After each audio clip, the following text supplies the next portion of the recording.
I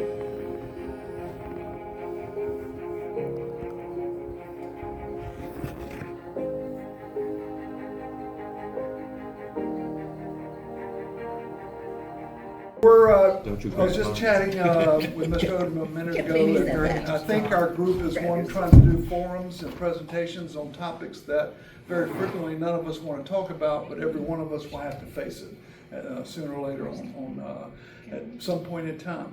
And today we've asked Mr. Odom and his staff to come over and talk to us about what happens with pre-planning and funeral service planning and things you need to do and be cognizant of as those days do approach us down the road. So without further ado, I'll turn it over to Mr. Odom and let your staff take over. Thank you.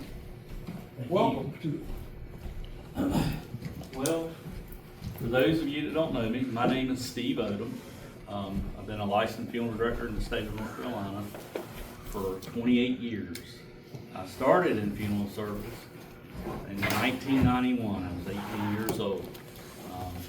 Started in the maintenance side of things. I went to work for a cemetery, and we did the maintenance for the cemetery, mowing, and pruning, and keeping things looking nice.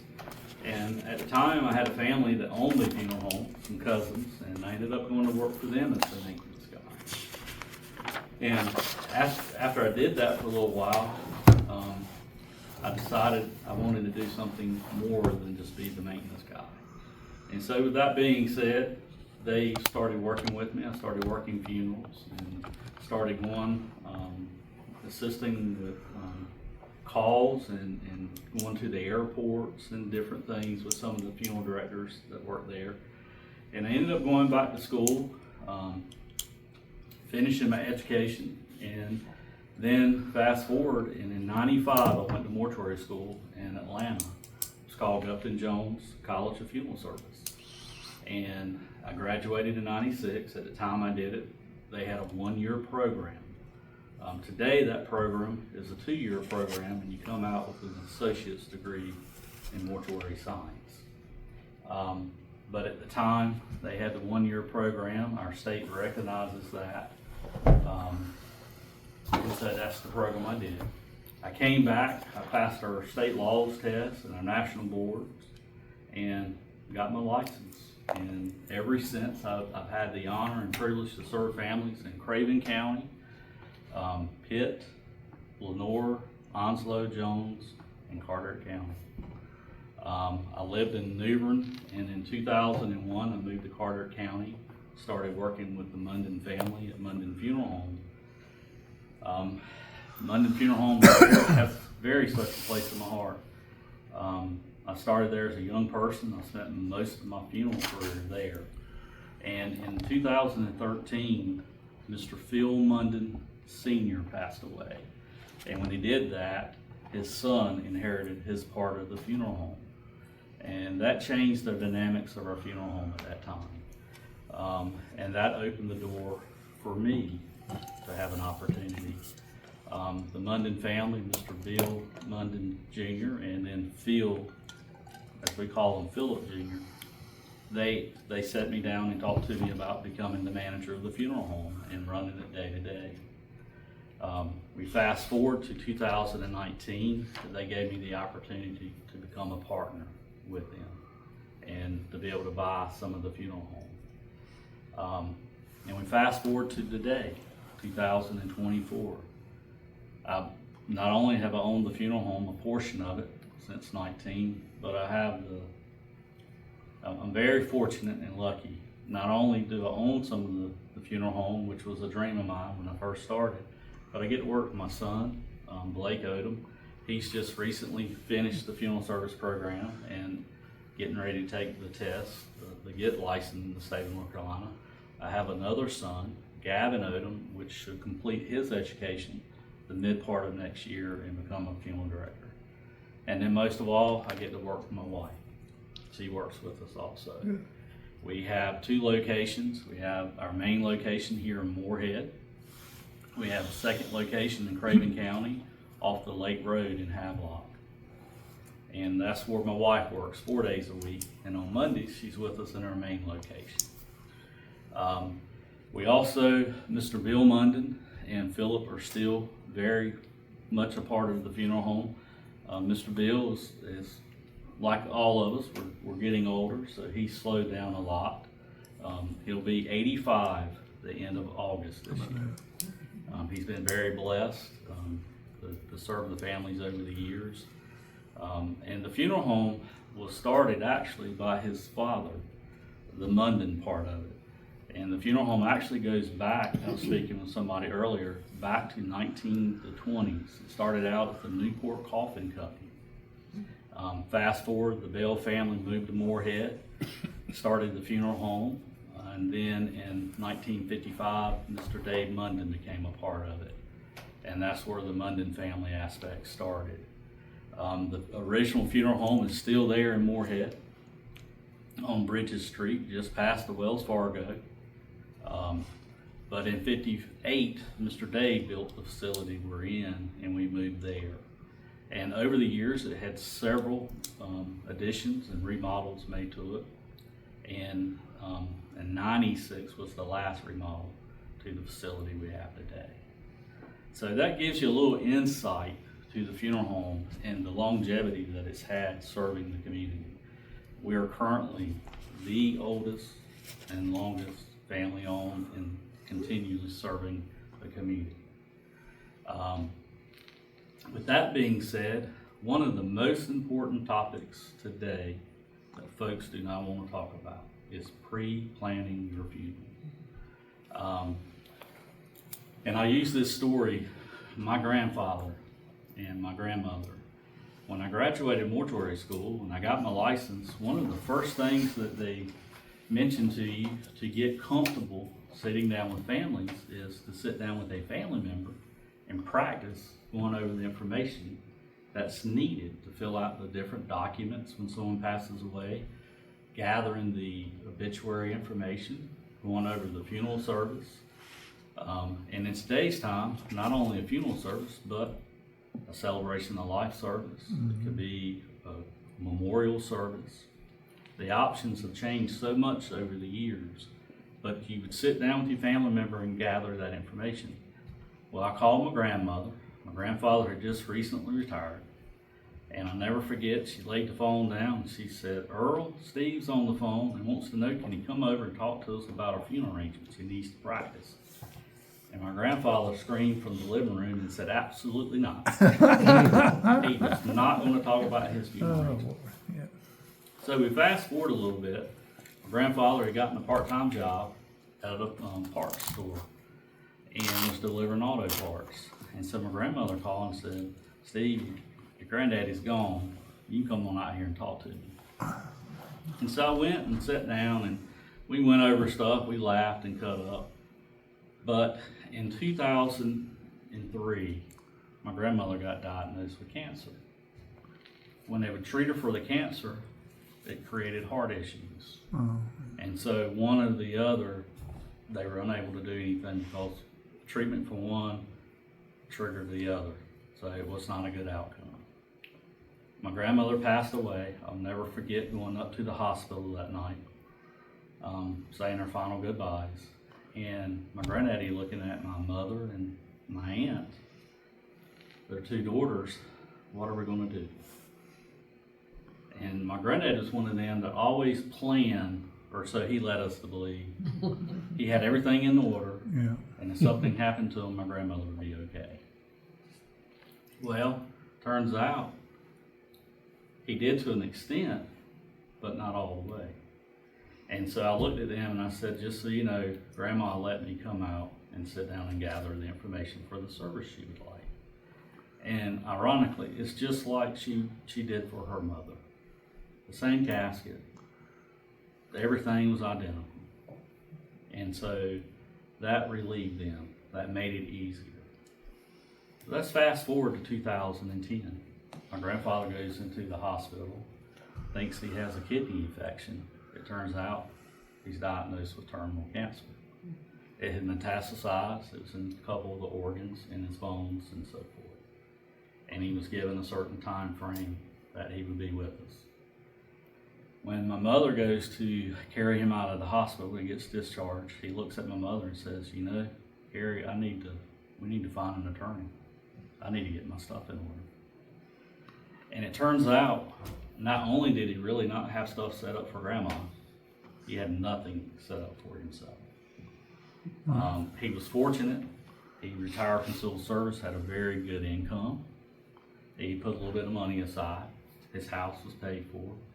But other than that, he had nothing set up. No wishes written out, nothing. We get him set up with an attorney, and we get everything in place like it needed to be. How many of y'all in here have a will, a power of attorney, and a durable health care, and a DNR? Yep. So they are very important documents.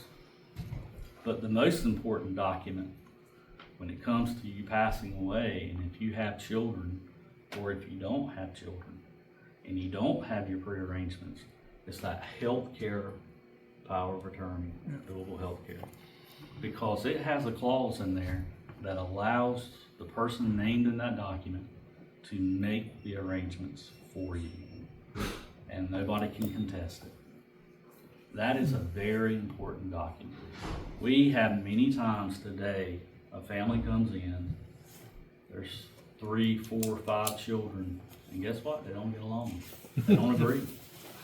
But mom wanted to be cremated, and these 2 kids are okay with mom's wishes, but these 3 are not. And guess what? We can't do the cremation. You know, it may state in the will about that, but the problem with the will, when's the will usually discussed? After the fact. Yep. Because for the will to be probated, you have to have a death certificate.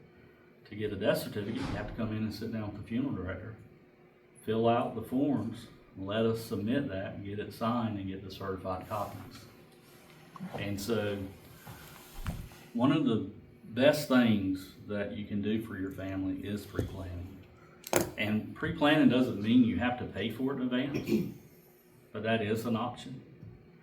When you come into a funeral home, whether it's ours or any funeral home, what you would do is sit down with that director. In this case with us, it's my son, Blake. He would gather your information, and he would start by gathering, and think about the information I'm going to list, and how much it is, and how much it is for somebody that's just lost a loved one to gather all this information. We need to know the name of the person that passed away's full name.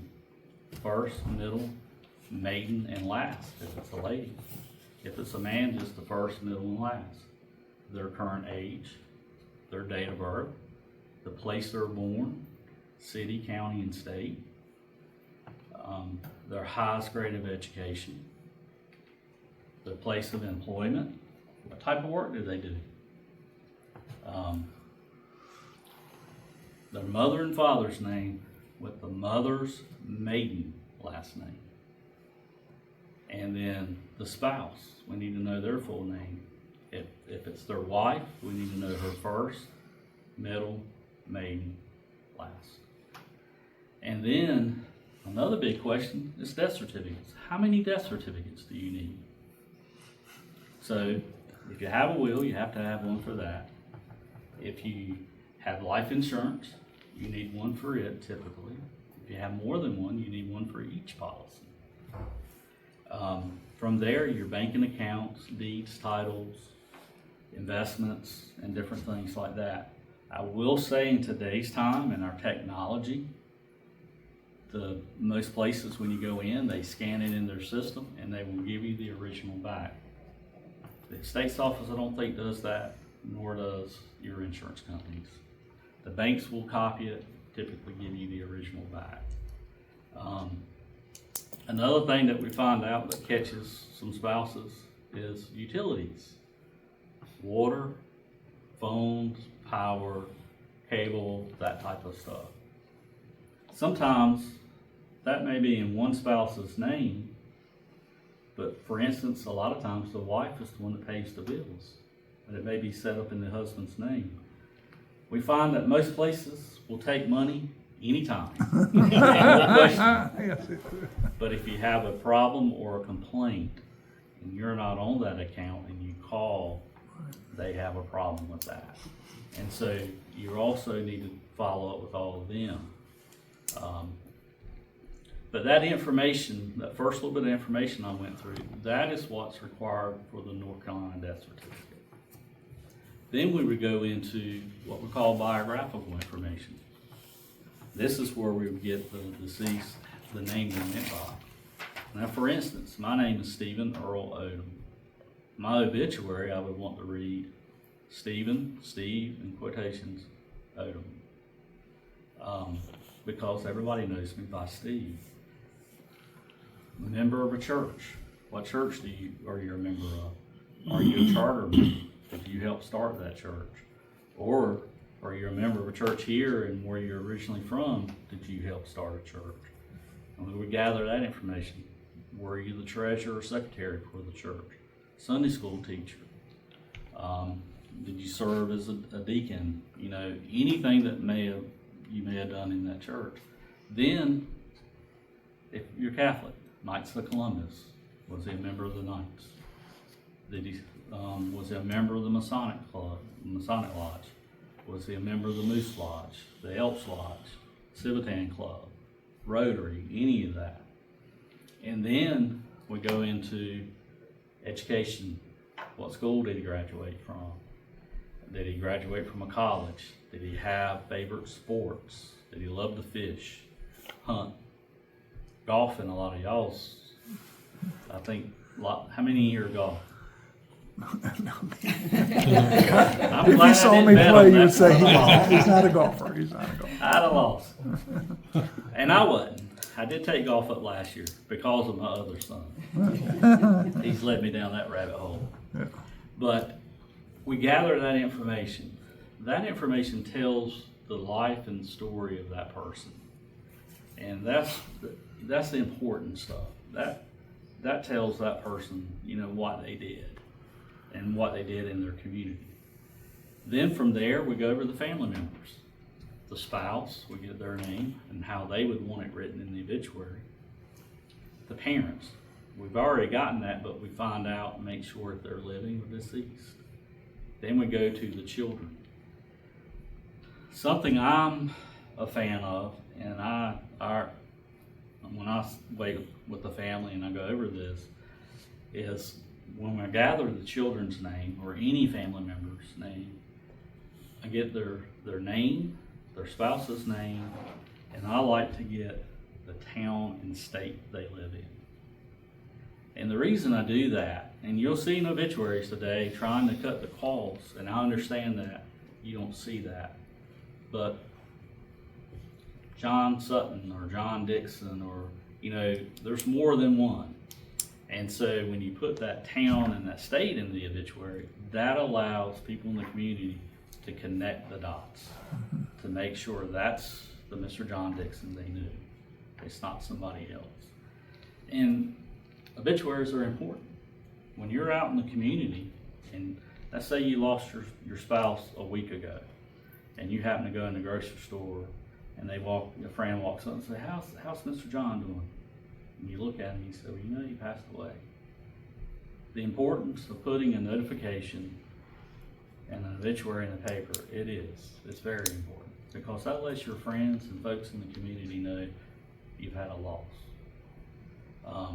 And that educates them how to talk to you the next time they see you.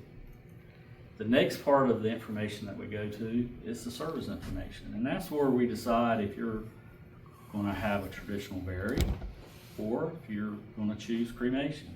And I was talking with someone earlier in here today about cremation and funerals. And, you know, when I first started in funeral service, we maybe did 20 cremations a year. We served about 200 families. We were honored to do that. And about 20 of them would select cremation. Today, we'll serve almost 700 families through our funeral home. And about 75% of them end with cremation as the final disposition. Now, with that being said, some of the families still choose to have a traditional service, which is they allow us to do the preparation of the remains. They use a rental casket. They have the visitation the night before. in the service the next day. In some cases, they have the visitation the day of with the service, then followed by cremation. We have some families that they want it as simple as possible.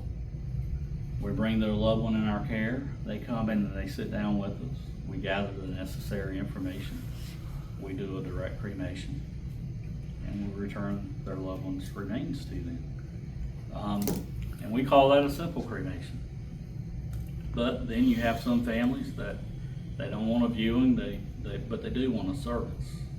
And it's called a memorial service or a celebration of life, and the cremains are present. And in today's time, a lot of families don't even want the cremains present for the service.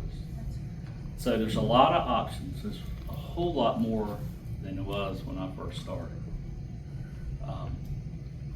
But we go over that, and then when you decide which service you're going to have, if it's a traditional service, we have to select your casket.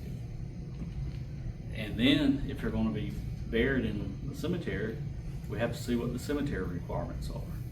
So they require an out-of-barrel container, which could be a polymer liner, which just meets their requirements. It just encloses the casket, but it doesn't protect it from any outer elements. Or do you select a vault? The two of them is a personal preference. There's no state law that tells you you have to have a vault. Just certain cemeteries require an out-of-barrel container. And with that being said, we have 3 cemeteries. They're perpetual care cemeteries. We have one in Newport, which is Yosemite Memorial Park. We have one in Beaufort, which is Carter Memorial Gardens. And then we have one in Havelock, which is Forest Oaks Memorial Gardens. We require an out-of-barrel container. It helps us with the maintenance over the years. If you ever go to an old family cemetery or even some of your old city cemeteries and how the ground is uneven, over time, the casket is going to break down. And that out-of-barrel container is supposed to prevent that. And it helps with the maintenance over time. If you select cremation and you're selecting a service, you go in and we'll carry you and let you look at the rental casket, but the other cremation caskets that we have. And then the urns, if you're wanting an urn. Certain cemeteries require that the cremains are placed in the urn vault. In some cases, you may be placing the cremains in a columbarium or a niche, whatever the choice may be. Some churches today have columbarium walls or niches that are placed on site. At our cemeteries, we have the benches that a family can purchase. We have a columbarium wall, and then we have a Garden of Innocence, which has an angel that sits in it, but then each grave space, your loved one's cremains go in the stone that's placed there, and it has the name and the dates and so forth. So there's a lot of different options that your family member would have to go through. And then, once we do all of that, where is the cemetery going to be if you're choosing burial or interment or placing the cremains in a columbarium or a niche? And then from there, what papers would you want this obituary in? And to give you an idea, our local paper, the Carter News-Times, charges 35 cents a word. The average obit, when you look in today's paper, ranges about $125 to $165, and that's with the photo. So most of you are aware there's the Jacksonville Daily, and then on the other end of the county, going towards Havelock, you have what's called the Sun Journal. That same obit, that's not cost here, it's about 3 to 4 times in that paper. It could be $600, $700, $800. That same obit in the News and Observer, our state paper, we did one the other week, $1,700. $1,700. And so, that gives you an idea for the cost. The average cost of a traditional funeral, and when I say traditional funeral, that's the basic service of funeral director staff. That's embalming, preparation and dressing, the use of our facility for a visitation or other facility, the funeral service in our facility or a church, a graveside committal service, use of a tent, the transportation of the remains into our care, the use of the hearse, automobiles, and then a casket and outer burial container. On average, today's cost is about $11,000 to $12,000. With a simple cremation, you're looking about $2,400. If you're looking at a traditional service followed by cremation, you're looking at about $6,500. Then on top of all that, you have your death certificates, you have your obituaries, you have flowers. If you're going to be buried, if you're not taking care of this, you have your opening and closing at the cemetery. If you don't have your marker or your headstone, you have that cost. So with all of that, when everything is said and done, who in your family is going to be the responsible person? Who do you trust with that? And who knows all of that? And then final, and the most important, who in your family is able to write a check for that today? Because my next question is, where do y'all go today and get $2,500 to $3,000 to $15,000? Just by saying worth of services and goods and saying, hey, in 30 days or 60 days, I'll bring you a check and pay you that. Where do you do that in today's time?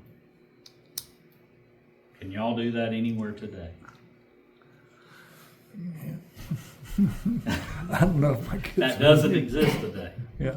You know, used to, I'm from Newbern, there's a grocery store, Kites Red and White. It's in Vanceboro. The folks in the community go in there, they get their groceries. A lot of them were farmers. He would put it on a ticket. At the end of the month, they come in, they pay it. Your little local hardware stores. You go in, hey Bob, I'm gonna get this, put it on my ticket. Right. Today's society, you can't do that. You know, we're not a financial institution. We don't lend money, and you definitely don't fill out a credit app when you come in and you sit down and talk with us. And the bad part is, everybody in here has good intentions, but sometimes things happen and you're not able to meet the obligations. And so, you know, with us, we've had to change the way that we do things. When I first started, we would sit down with the family and we would divide it by 12, 24, 36, 48. However, to make it where that family can make the payment on it. The problem we've had over the years is folks, one bad apple makes it bad for everybody. Sure. And they don't do what they're supposed to. And over the years, you have a lot of money on the books that you can't collect, because guess what happens? 6 months down the road, Mr. John didn't come in and pay the bill, and so we've done everything we've tried to do and could do to work with them, so we get an attorney. How do we look then? You look really bad. Yeah. And actually, we were the good guys. We helped him in a difficult time, and we worked with him. We had to pay for the casket, or the urn, or the vault, or the urn vault. We had to pay for the death certificates. We had to pay our staff, and everything that goes with that. And so, the importance of pre-planning and prepaying is very important. And honestly, it's probably one of the best gifts that you can give your family. You know, today we plan for weddings. Yeah. And how much do we spend on weddings today? More than $1. I have a friend whose daughter got married last year. It was right at $50,000. Yeah. It was at a venue in the county. It was in Craven County at a venue. It provided the flowers and the meal and everything, but almost $50,000. How many young folks walk around with a $1,000, $2,000 phone on their hip, smartphone, or drive a brand new vehicle that's $60,000, $70,000, $80,000? And I'll be honest, we sit down with families every day, and it's more the younger generation. They look at us and they say, everything's just so high. And, this is just ridiculous. I have to pay this for mom to be taken care of, or dad, or grandma, or whatever the case may be. Everything has gone up. Everything continues to go up. And so, pre-planning, getting your stuff in order. When you go to retire, when you've worked all your life and you're getting ready to retire, what do? You plan for retirement, and you plan how you're going to live with the income you have. And so, all of that information I went over, we've talked about the finance side of it. Who do you have in your family? Who's going to be responsible, and are they able to do all of that for you? And so forth. And I say this, my other grandfather on my dad's side, he passed away also with cancer, but he lived a long life. He was in his 90s. I hope I have his genes. But when he passed away, he had life insurance policies. I think it was about eight or nine different ones, and they were $1,000, $1,500, $2,000, and they dated way back. And he'd buy one, and after you got it about paid for or got comfortable, he'd give him another one. And so it's very important to plan for the end of life. It's something that none of us want to talk about. It's something none of us wants to face. I don't like thinking about dying, but I know it's something that's going to happen. And they always say 2 things in life you're going to do: pay taxes and die. Any questions? Yeah. Hey, Steve, thank you. That was a lot of good information to think about. Having gone through 3 different services in our family of where we had to transport a body from a distant location back to home, what are some of the rules? What are some of the things you need to be aware of when you have to transport a body? So if it's within the states, Okay. Typically when someone passes away and they're from here, and let's say they've gone up north of New York visiting, typically when they call us, what we would do is contact a local funeral home in that area. They would get the necessary documents, such as a burial transit permit. They make sure the death certificate is signed for us, and then they would do the preparation of the deceased, and then they would make the arrangements and flight arrangements to have the person flown. And so when we fly human remains, the thing about that, they use the airport. Not every airport accommodates that. And so they would find the airport closest to them. And then for us, it's Raleigh-Durham. And so we would go to Raleigh-Durham and bring Mr. Bob, I'm using that as just a name, would bring Mr. Bob into our care. And so there's really not any big laws with that. The biggest thing is whatever funeral home you're going to ultimately use, if you contact them, they'll work out the logistics of that. Okay. There's no need of you having to worry about 2 or 3 different places that you're having to keep track of. That's what we do. Okay. Now, if you're out of the country, every country has a different set of laws and rules that you have to go by. And that varies. And so when someone passes, say if they're on vacation in the Bahamas, or they've gone to Dominican Republic or somewhere, wherever they've gone, we have to see what the laws are. We contact a funeral profession in that area to assist us. And typically cases like that takes a little longer because of getting documents, signed, and not only do you have to get them signed, but you have to get them translated, converted over for us. So, and the same for us, if we ship to another country, we have to have all our documents translated into their language. You talked about traditional funeral costing 12,000, so on, 2,400 for a simple cremation. But do you customize things? Like, say if somebody came in and wanted to do a simple cremation, but they wanted to add a service, they wanted to add, you know, like a Yes. little get together with catering Yes. and all that kind of stuff. And You custom and do it so over we there? do. Yeah. And so when you come in, we sit down, and as I was talking about going over the arrangement form, when we get to the service aspect, Yeah. we would ask the family, you know, would you want a celebration of life, or a memorial service, whichever you prefer to call that. And not only do we do them in our chapel, we do them at the churches. We've done some at the Big Rock Landing down on the riverfront. Yeah. We've done some in some folks' backyards that are on the water. We go and set our tents up.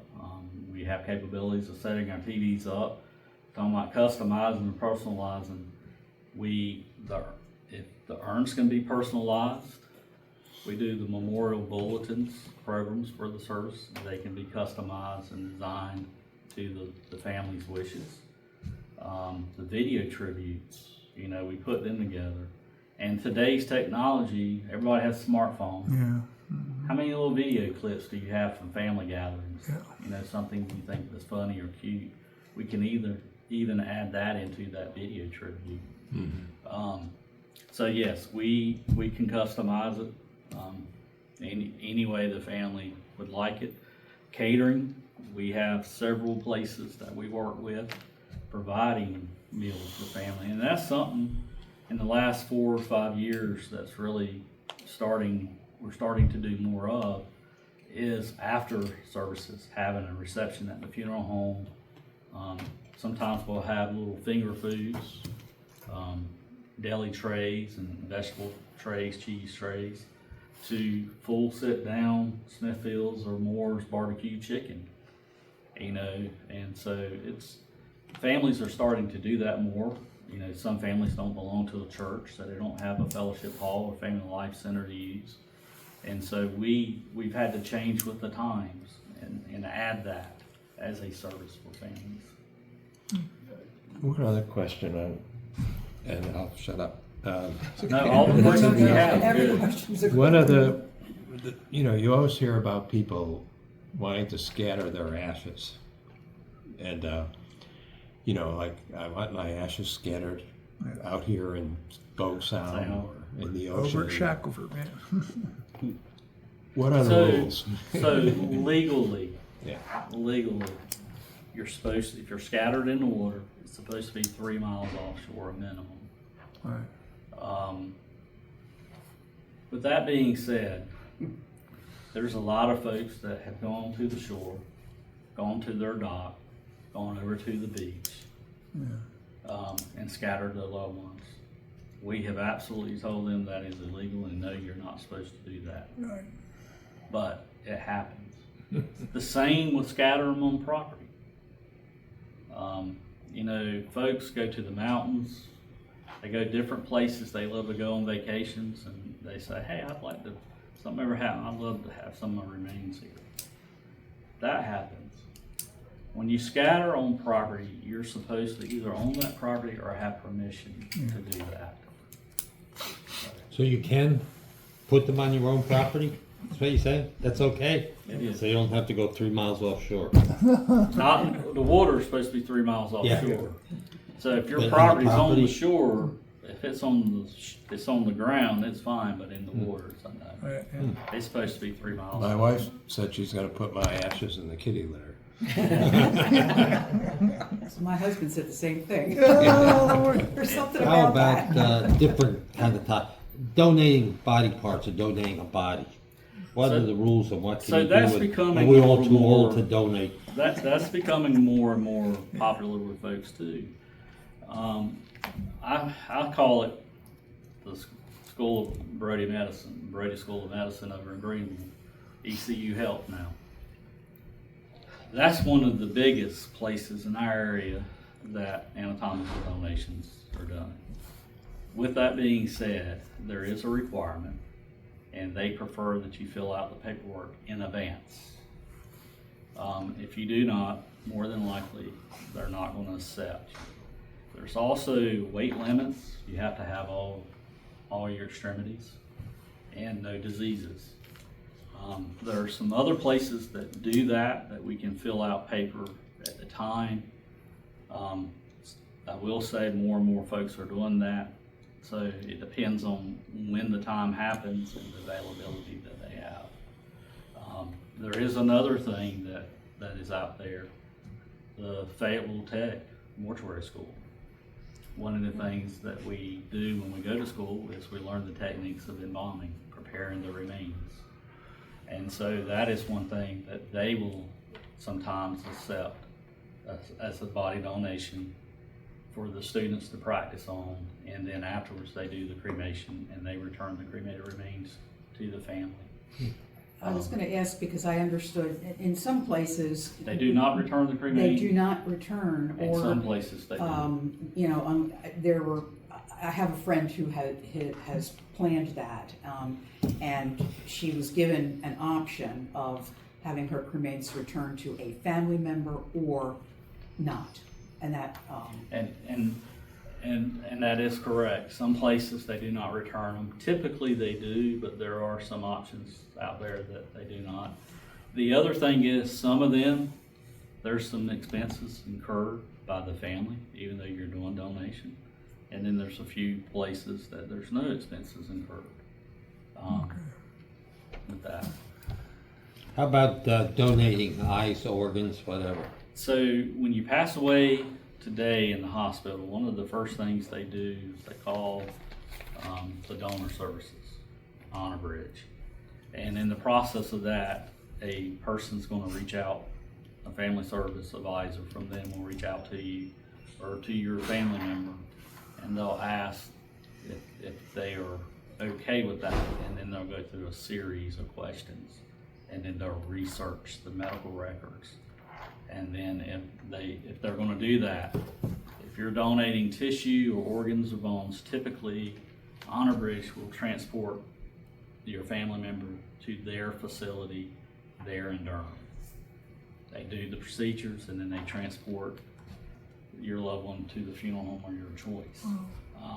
Some of your larger medical facilities, they may go right there and do that. The eyes, if you pass away at home, if you're an organ donor, typically they're notified.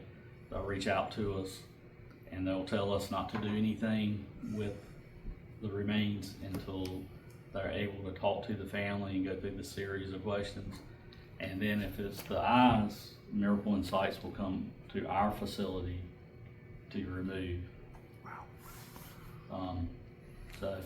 But yes, that is very common in today, and it's part of, especially at the hospital, they are notified.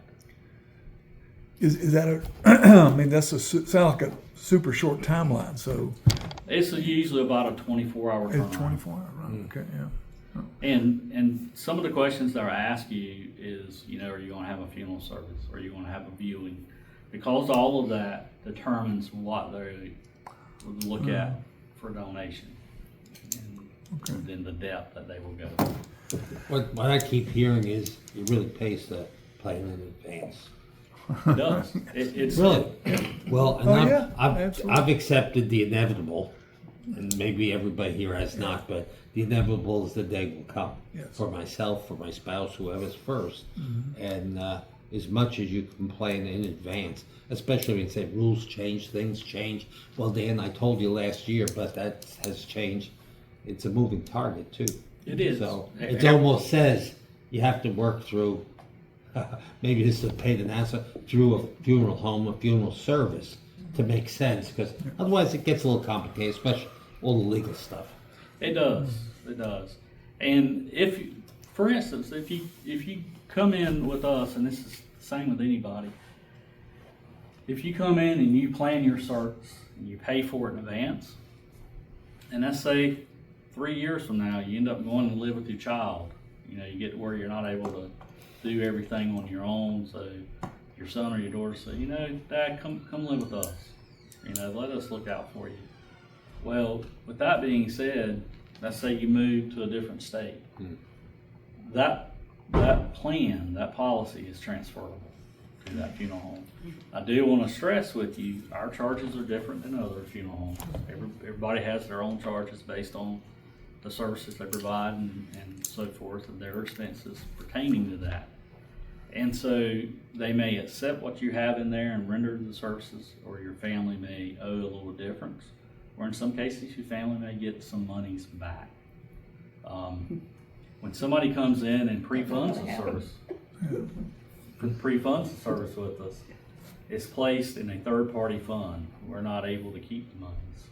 And so that fund, we place it in an insurance policy through FDLIC. It's called Funeral Directors Life Insurance Company. They're based out of Abilene, Texas.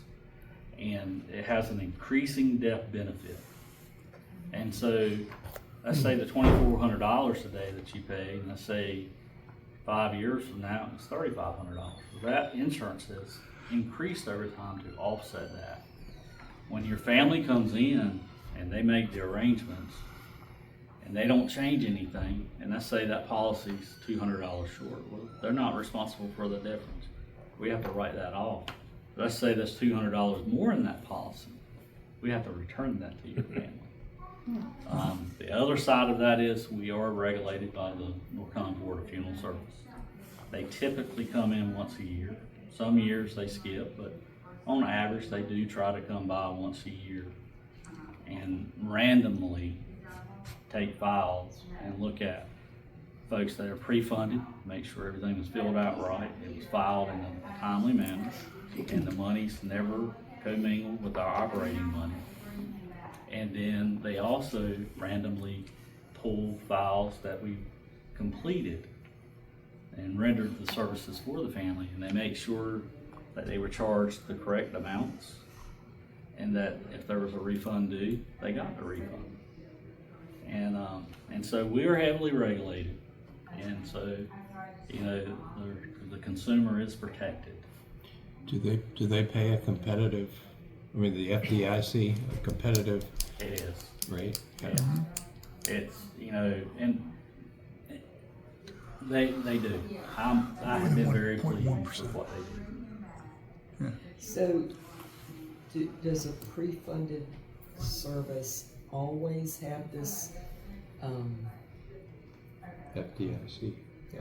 have the built-in cost accelerator kind of thing? So or not? there's two contracts Okay. when you come in and pay.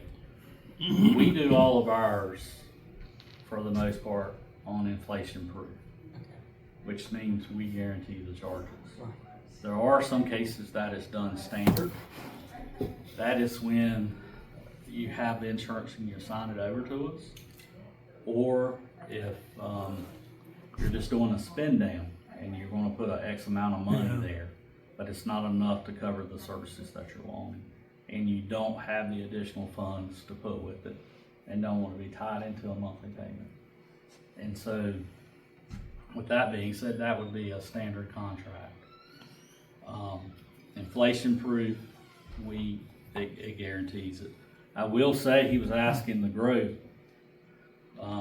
Interest is not the best thing in today's mess that we have going on. Back in the day, we used to do trusts, and we did them through First Citizen Bank. They had a line of stuff that was for funeral service.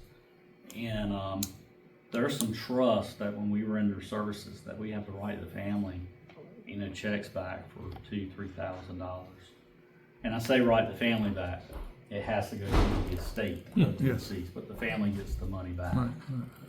And in today's time, it breaks pretty even.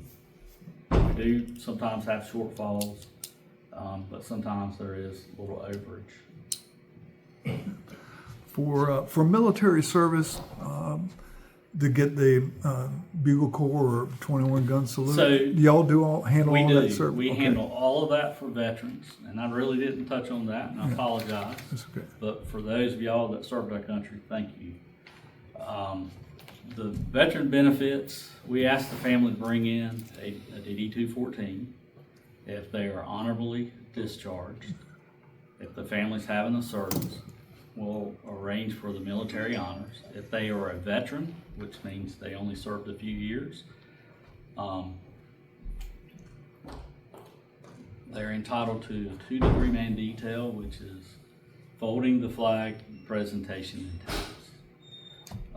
If they're retirees, we can typically get the full military honor, which is the firing of the volleys, taps, folding of the flag, and presentation. Now, we are having some cases where for the taps, we go to a website called Bugles Across America, and we request, and usually they are retirees or they served in the military, and they will actually come to the service and play taps live, because a lot of the military branches, they don't have someone to do that. So when they get there, they have the bugle, they hit the little button, and it's electronic. And we had one the other day, they didn't even have someone to do that. So we had someone from Bugles Across America come in and do that. Is there a charge? There is no charge No for charge, that. okay. We also give the families, veterans, a booklet that goes over some of the benefits. Those of you that have ever dealt with the federal government on that level, stuff changes all the time. Yeah. And so it's up to date as we can keep it. But you know, a veteran could be entitled to what we call a barrel reimbursement, anywhere from $200 to $2,000. You know, there's different things that may qualify them for different benefits that they may have done during the service. But I will say this is a shortcut. If you're a retiree, you're going to qualify for something. If you're a veteran that only served 2, 4 years, 6 years, and then got out, and let's say you've been to the VA and you're qualified as a disability through them, you'll get something. But if you're not qualified through them as a disability, more than likely you don't meet any of the requirements to receive anything. But on the other side of that, veterans and retirees are entitled to burial spaces in our veteran cemeteries. Yeah. And that's for casketed or urn, and that's in ground. And then they have a columbarium wall that they're going for cremated remains. And that's for the veteran or the retiree and for their spouse. The only cost related to that is if the spouse is interred there, there is an opening and closing fee that they charge for that. Our closest veteran cemetery is in Jacksonville. It's called Coastal Carolina State Veteran Cemetery. And we take care of all that. We make arrangements for that for the family. And then we have a lady, one of the veteran reps is Miss Gretchen. She is very good with families. She sits down with the family and goes over the benefits they may be entitled to. And even for those, not after death, but before death, if you're a veteran or retiree, and you ought to go sit down with her and see what you are entitled to if you haven't done it. She's very good at helping folks. How long are cremains kept? So we typically try to get the families to pick them up. When we sit down with the family, typically no more than 5 to 7 days. We have everything, death certificates on normal cases for the family, and we'll call and they'll come into our facility and receive them, or we'll go to their house and return and deliver the death certificate. But if you put it in a columbarium, I mean, how long do they keep? Forever. Forever. Forever. That's a long time. The cremains, they do not, that is the final. That does not dissolve, that does not disappear. That is it. And You talked about, volume. You said you were doing over like 700 a year or something like that now. I was wondering, how you deal with walk-ins. Let me rephrase that. that is what we. I don't think you get a lot of walk-ins, but I mean, last minute. Are you ever overcrowded? Somebody comes in and you're stretched. We have a good staff. Our our staff is professional, but they're educated on what they're doing. Suddenness, yeah. And so when somebody walks That's in, the we thing, yeah. typically, for the most case, have someone that's available to sit down with them. If not, a couple of the ladies, admins, they are very good and they gather enough information in talking with the family, and they'll set up another time for them to come in. The only time that when we are serving multiple families that we may have an issue, and it's not really an issue, it's just scheduling the actual service. You know, we can't do 2 services in our chapel at the same time. Right. And we can typically, we have the staff and the equipment, we can do 4 services a day. 2 at 11, 2 at 2 traditional times. Not to say that we can't do them different times, but we can accommodate that. How Good far- question, yeah. John. I was shocked at the number But of 700. we have quite a few people Excuse me. No, just that that they'll won't be at be- the hospital or the hospice house and their loved one will pass away and they have not done anything. Yeah. And they just walk in. Yeah. And so, you know, we have to be prepared for that. Right. We have to be able to accommodate that. Tell me about your options for a green burial. Right, yeah. So we have a few items, but I'm gonna be honest. There's no green burial cemeteries in our area. That is a movement and service that's on the rise. We can get the woven baskets that they use for that, or the cloth sacks that they'll use for green burials. Just wonder what they- But as far as actual burial places, there was one in the western part of the state. We don't have anything that's very close to us. So as that is catching on and starting to become. What is that? Yeah. The snow embalming, Yeah, wow. they What's don't it use, called? they don't use metal green burials. Green burial? Yeah. And it's people families that want to take care of the environment. Yeah. You know, they want to make sure the environment's here years to come. Ashes to ashes. And I it's, never you know, knew. but when you do that and you research the burial. So they don't use a plots- casket or anything? Just like It's old like a fashioned wet- burial? So the green barrel, outer containers. Like on the prairie? We've seen are like oversized wicker baskets. Wow. Okay. It's something that's made natural. It Okay. doesn't have a whole lot of man-made materials in it. That's where your backyard comes into Do we have a play. regulation against that in this town? I don't know. Yes, you cannot bury anybody in your yard. Yeah. That is against the law. What has happened with Legally, you can't. having a wake in your home? Is that still allowed, or is that off? You can do that. Okay. Families have gotten away from Yeah. that. Another thing is your houses. They're not really built for caskets to go through the doorway. Right. Okay. And so, you know, back in the olden days, that was a very common thing. Right. But in today's time, That's not happening. Yeah. How far away do y'all transport? So if someone wants to be buried, let's say in Kinston or Raleigh, So do y'all travel with the body there? we go anywhere the family's needing us to Okay. go. And we figure it out financially what's best economically for that family.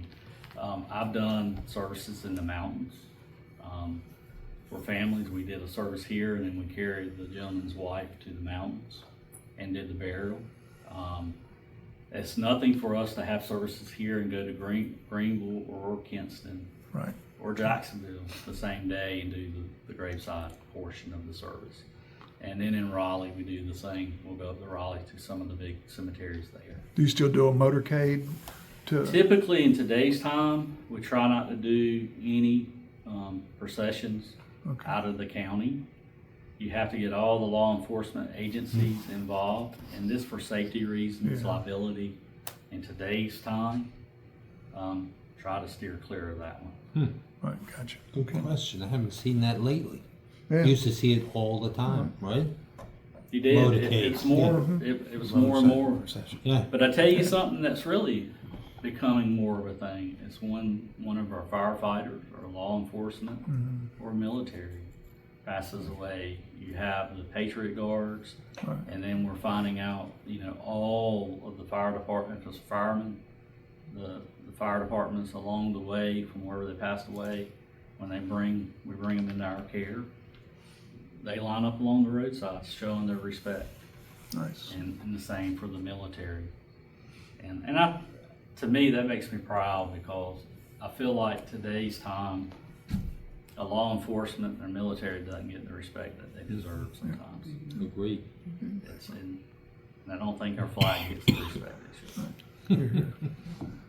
When the cremated remains are returned to the family, do you choose the urn that they're gonna be in, or Yes. is that So- an option? It is. So part of the arrangement process is we'll carry you into our options room and let you look at the different urns. But there's some cases that families, you know, I'm not sure what I'm gonna do, so I'm not gonna purchase an urn right now. So that's not included in a prepaid? So when you come in and pre-plan, yes, you would select the urn. Oh, that you've you already, want. okay. Yes. How much would that weigh? Of remains normally? So it varies. It varies, but on average, remains can weigh about 6-7 pounds. Okay. Everybody's different. You can take someone that's heavy like me, and you're gonna think, he's gonna be 2 boxes, or two containers. That's not necessarily the case. It's actually based off the skeletal, the bone structure of the Right, person. And urns typically are designed to hold the cremated remains of one human. What are they made of, the urns? So they're made out of marble. There's some made out of bronze, sheet metal, brass. Some of them are made out of different types of hardwoods. Would that be dependent upon the weight? It would. That would add additional weight. But we have what we call an initial container. If we were going to do the cremation, we would ship the cremated remains to a family member, and they didn't select an urn. We have this hard plastic container. And the cremains go in a plastic liner inside of that container. And that container doesn't weigh that Yeti cup weighs more Yeah. than that, Wow. that container. So And if so you you're have- looking at about 7 pounds. So for if you that. have the remains and the burial is gonna be in a different state, you could ship those remains We for the can. family to be there for You burial? can. Thank you. But you could also give it to the family and they take it. Take it with them. Okay. Don't leave it on the plane. Right, don't leave it on the plane. No, But That's now, happened. can a family also bring something they want to use as their yes. own? And so I always use this story. Philip Munden, Jr., he was at a family's house. They were friends, and he was sitting in the kitchen, and they asked him, Philip, when we come in, what all do we need to do? And he was going over the information. And they were talking about they were going to cremate their mother, and that was what they were going to select. And they asked, can we bring in a container to place Mom's cremains in? And he said, yeah. He said, I hate to use this as an example, but you'll need something about the size. And they were sitting at the kitchen table. It was an Idaho instant mashed potato can. And they started laughing, and that's what they wanted to bring in. Because she fixed them with every meal, just about, according to them. Oh, that's But, funny. you know, so yes, you can provide. And today, smartphones, computers, you know, everybody's always looking and searching. We have a lot of families that will bring in their own urn or outer container for cremated remains, and that is okay. What I about want the? to be a diamond. Yeah. I want it to be compressed and, And that is an option. Okay, yeah, there I you go. know. What's that? It's Sorry. an Compressed. It's expensive gonna be a option, diamond. but it is an option. Yeah. Get compressed and so it really is small and doesn't weigh very You'd much. probably be an aspirin. What's it called? What's it called? A diamond. Yeah, like you take You the know, It's a carbon. man-made diamond. Yeah. And with your They're cremains? anywhere from about $8,000 to $20,000 for that to be done. It's a very expensive process. Why do you want that done? What's the Because logic? So you I'm can gonna wear it? make it, I want it to be an earring in Tom's ear, so that Oh, when wow. I'm gone. Very he nice. remembers me. I haven't And seen you him can with hear earrings. everything that's been told to you. Yeah. Talking in his ear all the time. That's right. So he'll take his wedding ring off, but he'll leave the earring in, right? There's I'm gonna say a water cremation, or they're using water as a Aquafirmation. green aqua, okay. That's What is just come that? out. I'm not really that familiar with it. It is a process that is coming out. The closest one that we have to us is in Wilmington. That's more green if, That would be considered a green process. okay. But at the end of the day, that solution from that goes into your sewer system. So if you're in the town, So much for green. so Okay. it's, I don't know enough about I it don't to either. really Yeah, tell you too much into it, but it is a new process. There's also that same aquafirmation. A That's person has aquafirmation. done that in Raleigh for a pet crematory, and is providing that. And it's just, I'm not up on that one. Okay. Aquamation. We're getting into it. You can do services of different faiths too. We serve all faiths, Okay. all religions. We've done Muslim service, we've done Jewish service, Catholics, Episcopals, Baptists, Pentecostal Holiness. I mean, every church we just about, for religion, we've assisted. The Muslim we did, the family was going to actually ship their loved one back home to Egypt, and it was going to take about 4 weeks for everything to go through. And they left our facility at 3:30. They turned around and called us and told us we needed to be at the mosque in downtown Raleigh by 6. Or wanted to know, could we do that? They were going to actually end up burying him in a Muslim cemetery in Wendell. There's a Muslim cemetery in Wendell. Wow. And so we were able to accommodate that. And we were at the mosque downtown, right there by NC State, there was a mosque. And we were there, and I couldn't tell you much about the service, how it went. We backed up, we opened the door, we had our church truck, which is what the casket, we roll it on, we call it a church truck. They rolled the gentleman into the mosque, we didn't go in, we were asked to wait. And then they come out, we placed them back in our hearse, and then we followed them out into the country in Wendell to their cemetery. And we did see that part, and it was interesting, to see the different religions and their beliefs and how they honored the deceased. So, Out of curiosity, with asking a lot of questions here, but cremation, is there parts and pieces left over that don't get so the only thing that does not disintegrate is metal. If you've had a knee replacement, hip replacement, or if you've had a fracture and you had a plate, the screws, that does not disintegrate. So what happens to those? We dispose of them in a biomedical waste container. Teeth, so they do dissolve. They do. So the fillings, some of you had fillings, some of you been in the military, you got gold fillings. Yeah. When it's all said and done, you don't see it.